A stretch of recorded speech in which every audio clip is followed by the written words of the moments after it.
Hi. What are you doing here? I mean, really, what are you doing here? This is Paul Gray saying, welcome to Grace with Paul Gray. What's your purpose in life? What is God's purpose for you?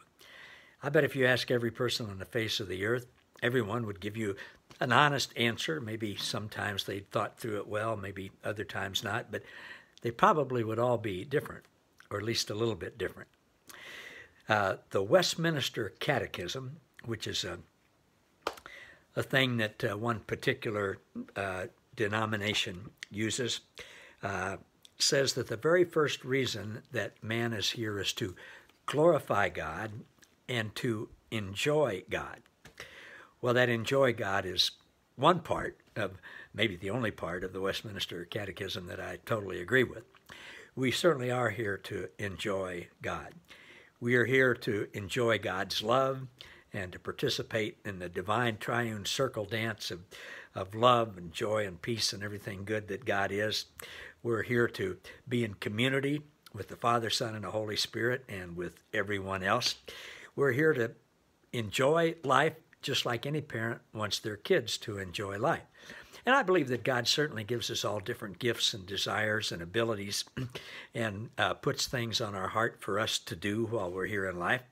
One of the things that I read this morning in one of my devotional books, which is this one, The Consuming Fire of God, Consuming Fire, The Inexorable Power of God's Love by George MacDonald. He closed today's devotion with saying, what we are made for is to reveal the secret things of the Father.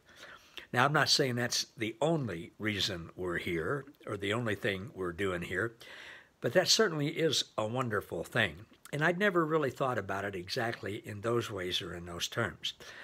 Jesus came to reveal the Father. Nobody in the world knew God until Jesus came. Jesus told them that.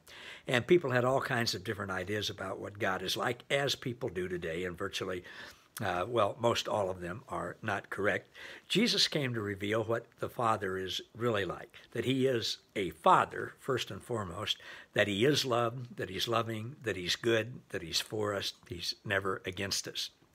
So Jesus came to reveal that to us, and even though he did, and the first church for the first few hundred years understood that and got that, then for the last 15 or 1600 years, religion has gotten most of mankind back into thinking what people thought about God before Jesus came, that he's not all good, that he's both good and evil, that he's angry, that he's easy to displease, that he's hard to please, that he's always keeping a list, that he's ever ready to punish us and will in fact punish us in eternal conscious torment if we don't get things exactly right.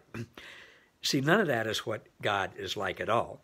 And God, the Holy Spirit of Christ in us now, is continually revealing to us, to you and to me and to everyone, is continually in the process of revealing to us what God is really like.